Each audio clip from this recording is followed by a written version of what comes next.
आता बातमी आहे पुण्याजवळ असणाऱ्या लोणावळ्याविषयी।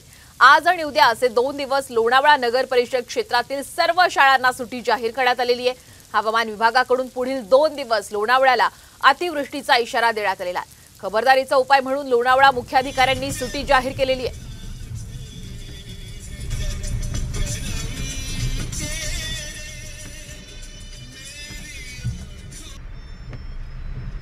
आणि पुणे लोणावळ्यासह संपूर्ण जिल्ह्यातील पावसाची स्थिती जाणून घेण्यासाठी जाऊयात आमचे पुण्याचे प्रतिनिधी सागर आव्हाड यांच्याकडे।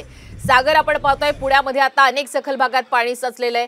नागरिकांनी संताप व्यक्त केलाय, कारण कल्पना नसताना सुद्धा नदीचं पाणी हे धरणाचं पाणी हे सोडण्यात आलं। काय पुण्याची आता सध्या स्थिती आहे? नक्कीच आपण जर पाहिलं तर पुणे शहरासह उपनगर आणि जिल्ह्यामध्ये जोरदार रात्रीपासून मुसळधार पाऊस जो आहे तो सुरू आहे आणि त्याचा फटका जो आहे तो पुणेकरांना बसलेला आहे। सिंहगड रोडवरती ज्या पद्धतीने खडकवासला धरणातून पाणी सोडले, सर्व पाणी सोसायट्यांमध्ये आलेलं आहे। लोकांनी रात्र जी आहे ती जागून काढलेली आहे आणि अजूनही पुणे शहरामध्ये मुसळधार पाऊस जो आहे तो सुरू आहे।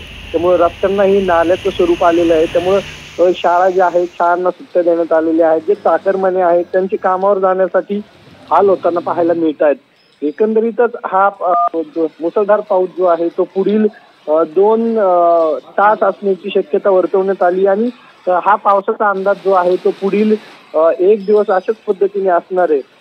त्यामुळे पुणेकरांनी नक्कीच तर पुण्यामध्ये अशाच पद्धतीने पावसाचा अंदाज आजही वर्तवण्यात आलेला आहे। त्यामुळे पुणेकरांनी काळजी घेण्याचं आवाहन केलं जाते। धन्यवाद सागर, आपण दिलेल्या संपूर्ण अपडेट बद्दल।